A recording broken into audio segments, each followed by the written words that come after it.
Jadi khasiat tekstur dari serabi Solo ini dia tuh empuk dan juga lembut. Terus yang bikin menarik juga siraman santan yang nggak kita aduk. Nah dia tuh jadinya kayak flak gitu ya.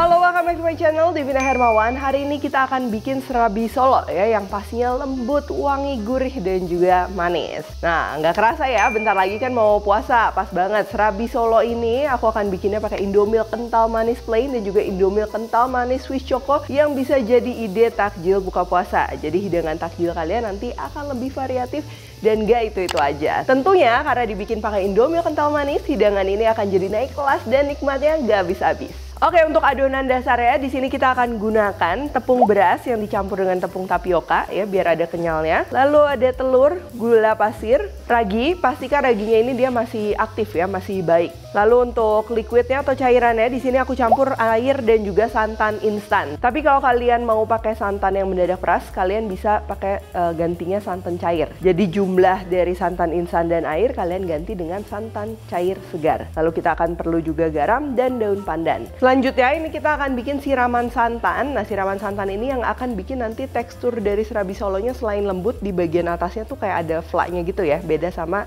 serabi yang biasa. Nah di sini aku akan gunakan santan instan dan juga air. Kalau kalian mau pakai santan segar yang mendadak peras, pastikan menggunakan santannya santan kental. Digabung juga sama jumlahnya. Terus kita akan pakai daun pandan, garam, dan di sini aku akan bikin dua macam. Untuk siraman yang putih kita akan gunakan Indomilk kental manis yang plain, dan untuk siraman santan yang rasa coklat nanti kita akan tambahkan Indomilk kental manis Swiss Choco dan juga sedikit coklat bubuk. Oke, di sini yang akan kita siapkan ini untuk adonan dasarnya dulu ya. Kita akan masak dulu liquidnya di sini dengan daun pandan supaya aroma pandannya dia keluar. Siapkan panci, lalu kita akan masak air serta santannya juga ya. Terus di sini ini aku siapkan daun pandan yang kita akan masak bareng sama garam juga.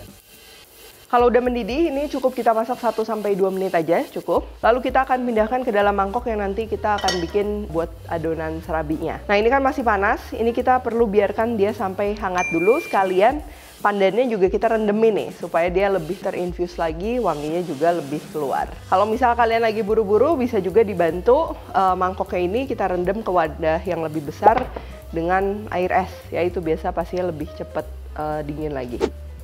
Lalu kalau udah, tinggal kita gabung aja dengan bahan lainnya, mulai dari tepung beras, tepung tapioka, telur, gula, dan juga ragi.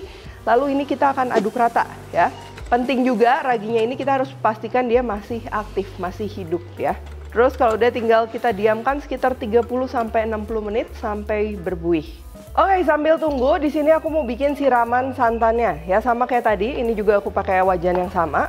Kita akan rebus santan, air, daun pandan, dan juga garam. Sama ini kita akan masak sampai dia mendidih 1-2 menit. Oh ya, kalau kalian cuma mau bikin satu rasa aja, nggak usah dibagi dua gini ya. Kalian tinggal pilih aja mau pakai yang mana.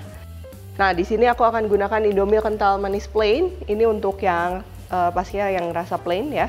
Dan juga Indomilk kental manis Swiss Choco. Pastinya aku pengen hidangan biasaku ini jadi naik kelas. Dan lihat deh, teksturnya ini creamy, lembut, kental, dan juga nikmat banget. Nah, untuk yang campuran coklat, di sini aku mau tambahin juga bubuk coklat yang aku akan seduh sama air panas. Ini tujuannya supaya warna coklatnya dia lebih keluar ya, jadi ada kontras. Tapi ini opsional. Dan kalau udah keduanya ini tinggal kita aduk rata aja. Nah, boleh dicicipin juga ya, kalau misalnya rasanya dikira kurang, boleh ditambahin lagi Indomilk kental manisnya. Oh ya, Indomilk kental manis ini juga lagi ngadain kontes resep nggak habis-habis edisi jajanan pasar loh. Caranya upload foto kreasi takjil jajanan pasar kalian di Instagram dengan detail resep di caption. Cantumkan ketentuan hashtagnya, lalu jangan lupa mention @Indomilk dan juga @YummyIDN ya. Hadiahnya THR total puluhan juta rupiah. Nah, kalau udah sekarang kita akan cek adonannya tadi apakah udah berbuih atau belum. Ini kurang lebih udah 45 menit, dia udah cukup ya, udah berbuih kayak gini. Dan kalau bisa sih nggak lebih dari 90 menit, karena nanti kalau terlalu terfermentasi akan ada timbul rasa sedikit asam. Jadi kalau mau lebih dari 90 menit atau lebih dari 2 jam, boleh dimasukin dulu ke dalam kulkas sebelum nanti dimasak. Terus ini tinggal kita aduk. Yang perlu diperhatikan ini paling penting konsistensinya ya. Konsistensi dari adonan serabi Solo ini dia memang cenderung cair seperti ini. Jadi memang serabi Solo ini kan digulung ya, jadi memang lentur banget. Nanti aku akan share juga ya kalau terlalu cair gimana dan kalau terlalu kental juga kayak gimana. Oke, next kita akan siapkan wajan. Di sini aku pakai wajan nonstick yang biasa, tapi kalau kalian ada yang baja atau ada yang emang khusus untuk serabi itu akan lebih baik ya karena panasnya akan lebih merata. Kalau kalian mau pakai wajan biasa kayak aku, ini ada beberapa trik juga ya supaya si panasnya dia lebih merata. Kalian bisa pakai plat yang khusus di atas kompor ya, dia jadi nanti nyebarnya merata. Atau cara kedua kita bisa juga bikin ya si apinya ini supaya jaraknya lebih jauh dari wajan. Nah, bisa diganjel cutting ring kayak gini. Atau kalian kalau misalnya mau bikin ganjelan di sini sama di sini, jadi ini nanti kompornya akan naik kayak gini ya kurang lebih. Nah, sekarang kita akan panaskan wajannya. Sebelum kita masukin adonan, pastikan dulu memang wajannya udah panas ya. Bisa dicoba dengan dipercikan air. Kalau misalnya airnya langsung zzz gitu ya, langsung menguap, nah itu artinya udah cukup panas. Di sini aku pakai kurang lebih 3/4 ladle kayak gini, atau kalian bisa sesuaikan dengan wajan yang kalian gunakan ya. Kita putar sedikit, lalu aku mau masukin adonan santannya ini kurang lebih 2 sendok makan sampai 3 sendok makan. Dan kalau udah, kita akan masaknya, kita akan tutup ya supaya atas bawah matang merata. Ini kita akan masak kurang lebih 3-4 menit ya.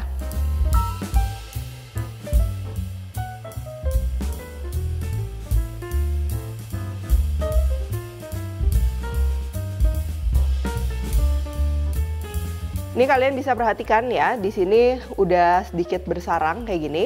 Tapi kalau misalnya kalian di rumah terus sarangnya nggak terlalu banyak, itu jangan khawatir. Kadang kalau misalnya kita tutup, jadinya kan bagian atasnya tuh matang lebih cepet ya. Tapi yang perlu diperhatikan itu di dalamnya. Nanti ketika dibuka, kalau dia masih bersarang berarti adonannya itu pas. Tapi kalau terlalu cair itu nanti akan kerasa ya, lebih kayak bubur sumsum nanti jadinya, nggak ada rongga-rongganya gitu. Nah, untuk yang coklat ini sama prosesnya kayak tadi, cuman siramannya ini pastinya kita pakai yang coklat ya, dan ini nggak diaduk. Nanti kalau udah matang tuh jadinya kayak marble gitu, dengan tekstur yang berbeda dan juga warna berbeda, rasa juga berbeda ya, itu juga menarik banget.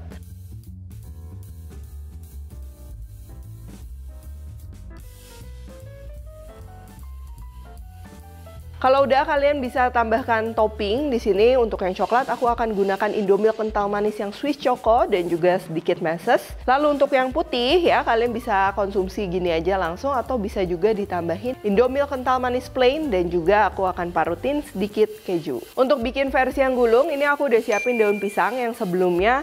Ini opsional ya, boleh dibakar dulu sampai minyaknya keluar kayak gini supaya lebih lemas.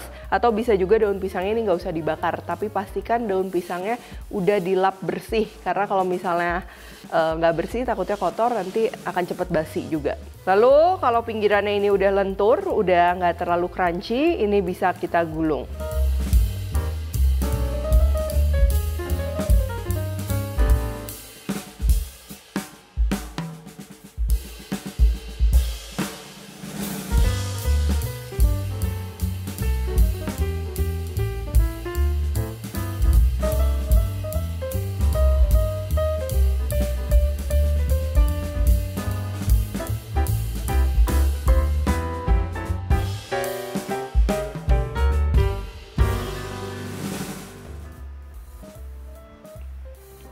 Jadi khasiat tekstur dari serabi Solo ini dia tuh empuk dan juga lembut karena memang adonannya dia lebih cair dibandingkan serabi biasa. Dan yang gak kalah penting, tepung tapiokanya juga bikin teksturnya ini dia ada kenyalnya ya, semakin menarik menurutku. Jadi memang tekstur dari adonannya itu dia penting ya, walaupun kita diamkan. Bisa juga dibungkus kayak gini. Nah ini tuh walaupun berjam-jam dia teksturnya akan tetap lembut, tetap empuk. Terus yang bikin menarik juga siraman santan yang nggak kita aduk. Nah dia tuh jadinya kayak flak gitu ya, yang ada rasa gurihnya. Terus di sini juga pastinya manis ya, karena tadi aku gunakan Indomilk kental manis yang plain dan juga Indomilk kental manis Swiss Choco. Emang Indomilk kental manis ini nggak pernah salah. Nah serabi Solo rasanya juga ini jadi makin lembut, creamy, dan pokoknya nikmatnya nggak habis-habis. Kalau dari segi topping itu benar-benar sesuai selera ya, polos udah enak, atau kalau kalian mau tambah topping macam-macam itu juga pastinya bisa banget. Oke, kalau gitu thank you for watching. Cepat cobain resep ini. Jangan lupa pakai Indomilk kental manis yang bisa didapetin di mana aja. Mau toko online kesayangan kalian ada. Toko terdekat juga pastinya udah tersedia ya. Jangan lupa juga untuk ikutan kontes resep gak habis-habis edisi jajanan pasar dari Indomilk kental manis. Hadiahnya ada THR total puluhan juta rupiah Untuk info lebih lengkap teknisnya seperti apa dan lain-lain, kalian bisa langsung cek aja ke Instagramnya Indomilk atau klik link yang udah aku taruh di description box. Sampai jumpa di Ngulik Naik Kelas berikutnya bersama Indomilk kental manis, nikmatnya gak habis-habis. Kalau Riko, tag Devina Hermawan @devispendi di Instagram, like, subscribe, share, dan jangan lupa komen di bawah ini. Stay tune terus and see you in the next video.